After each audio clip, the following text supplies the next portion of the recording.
when I got into comedy at 27, I had a turnback moment, man. It was the day I was gonna quit. Because I had had enough, man. I was living in this car for 3 years, man. I ain't got no money.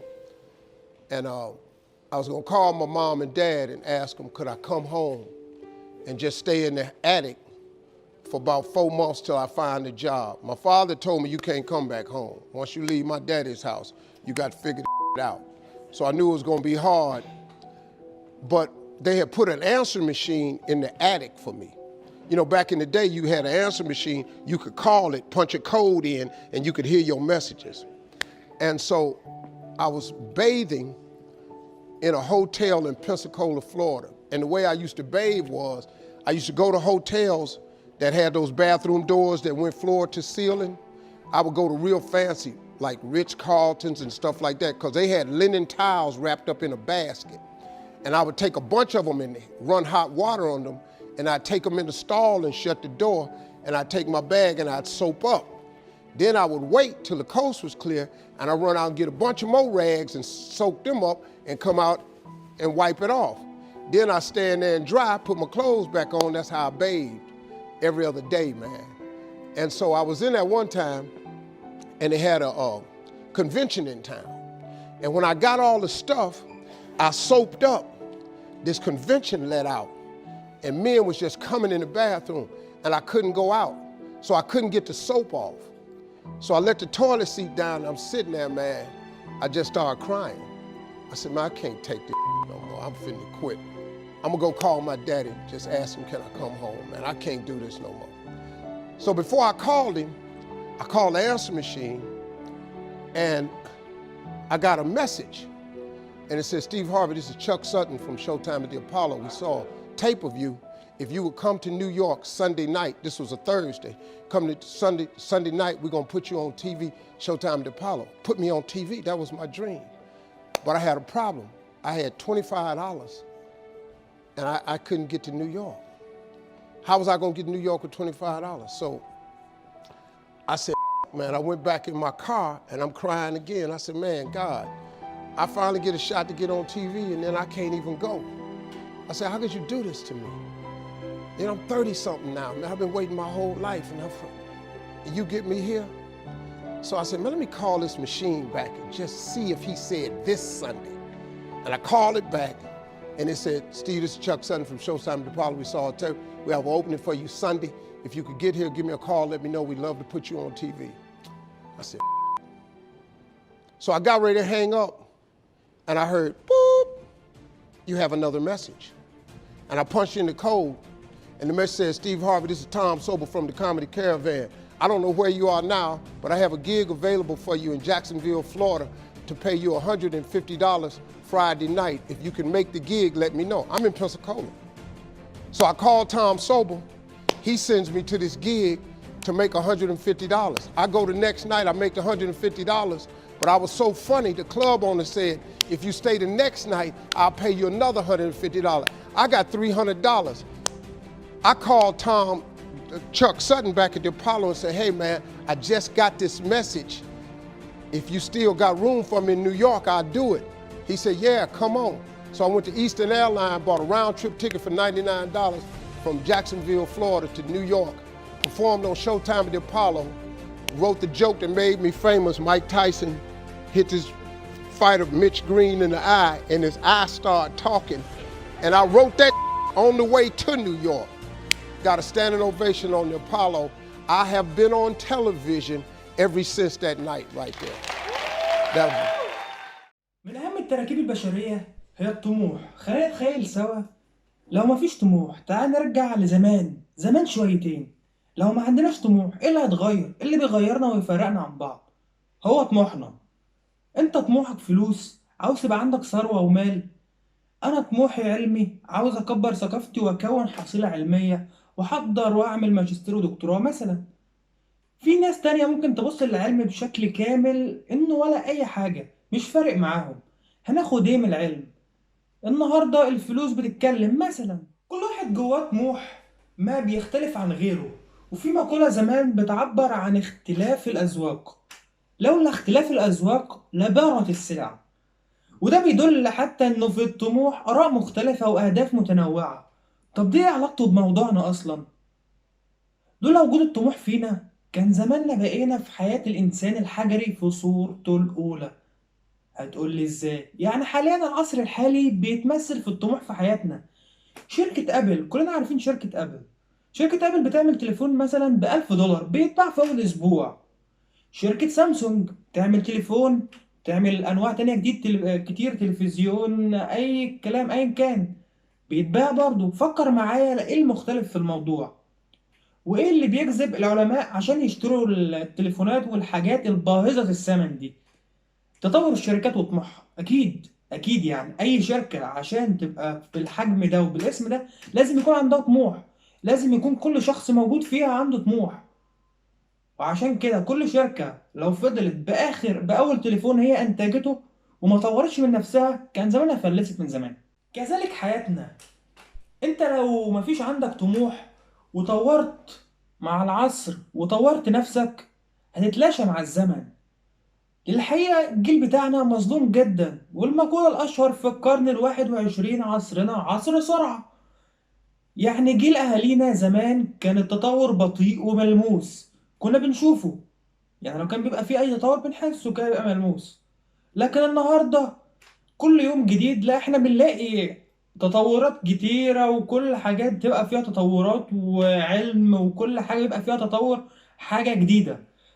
دلوقتي الشاب مننا بقى بيواكب تطور وبيجدد نفسه مع العصر، ويعني يعني لو ما عادش فيه طموح في الزمن ما يبقاش فيه ولا امان ولا مسكن ولا عمل ولا استقرار. طموحك بقى اكبر. لما طموحك يبقى اكبر فيبقى حاليا التطور مش اختيار، لا دي اصبح واجب عليك ومحتم تحقيقه، زي الرغبات والواجب وجودها، مش مجرد تفكير. لا الطموح في حد ذاته، يعني يعني كل ما نتكلم عن الطموح هنتكلم كتير وكتير عن الطموح. تخيل انت طموح شخص حاول 1000 مرة وفي المرة ال1000 نجح. اديسون، صانع المصباح. اديسون حاول 999 مرة في اختراع اللي هو المصباح. يعني انت متخيل يعني كمية الطموح اللي كانت عنده؟ طموح انه مفيش فشل، انا هنجح. يعني دي في حد ذاتها ان الشخص لازم يكون عنده حافز. الحافز ده مهم بالنسبة للشخص عشان يبقى فيه طموح. طموح يكون الطموح بتاعه طموح ناجح ومعقول. لو حد وراه طموح ومصر انه ينجح، لو بصينا لأم اينشتاين كان عندها امل وطموح ان ابنها لازم ينجح، لازم يكون حاجة، لازم لما يكبر يكون مثال، يعني مثال يحتذى به. ودي اكبر مثال يساعد الاخصائي ان احنا شغلنا ان الطموح وامل الام هما العامل الاكبر في تطور وتحسين حالة الطفل. اتعلمنا في كل التربية ان النجاح مش انك تبقى الاول، النجاح انك دايما تبص للاعلى، تبص فوق، تبقى في القمة، تجعلها ارض تقف عليها، تبص للاهداف الجديدة. اعتماد مهنتنا وتخصصاتنا بيعتمد على الطموح والامل، انك ما تفقدش الامل ابدا. سلاحك الوحيد في التربية هو املك وطموحك. عشان كده انا بنصح زمايلي وطلابي ما تفقدش الامل، خليك طموح. I found that nothing in life is worthwhile unless you take risks. Nothing. Nelson Mandela said, "There is no passion to be found playing small and settling for a life that's less than the one you're capable of living." Now, I'm sure in your experiences in school and applying to college and picking your major and deciding what you want to do with life, I'm sure people have told you to make sure you have something to fall back on. Make sure you got something to fall back on, honey. But I never understood that concept, having something to fall back on. If I'm going to fall, I don't want to fall back on anything. I want to fall forward. I figure at least this way I'll see what I'm going to hit. Without consistency, you'll never finish. So do what you feel passionate about. Take chances. Don't be afraid to fail. There's an old IQ test was 9 dots. You you had to draw 5 lines with a pencil within these 9 dots without lifting the pencil. The only way to do it was to go outside the box. Don't be afraid to think outside the box. Don't be afraid to fail big, to dream big. But remember, dreams without goals are just dreams. Reggie Jackson struck out 2,600 times in his career, the most in the history of baseball. But you don't hear about the strikeouts. People remember the home runs. Fall forward. Thomas Edison conducted 1,000 failed experiments. Did you know that? I didn't know that. Because the 1,001st was the light bulb. Fall forward. Every failed experiment is one step closer to success. You've got to take risks, and I'm sure you've probably heard that before, but I want to talk to you about why that's so important. You will fail at some point in your life. Accept it. You will lose. You will embarrass yourself. You will suck at something. There's no doubt about it. And I know that's probably not a traditional message for a graduation ceremony, but hey, I'm telling you, embrace it, because it's inevitable.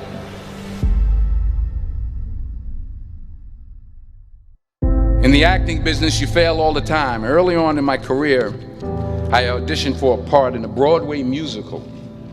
Perfect role for me, I thought, except for the fact that I can't sing. I didn't get the job. But here's the thing. I didn't quit. I didn't fall back. I walked out of there to prepare for the next audition, and the next audition, and the next audition. I prayed. I prayed. And I prayed. But I continued to fail, and fail, and fail. But it didn't matter, because you know what? There's an old saying, you hang around the barbershop long enough, sooner or later you're gonna get a haircut.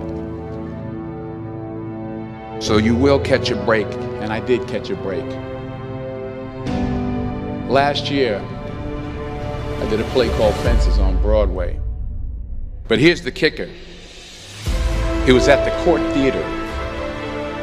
It was at the same theater that I failed that first audition 30 years prior. The point is, every graduate here today has the training and the talent to succeed. But do you have the guts to fail? If you don't fail, you're not even trying. I'll say it again. If you don't fail, you're not even trying. To get something you never had, you have to do something you never did.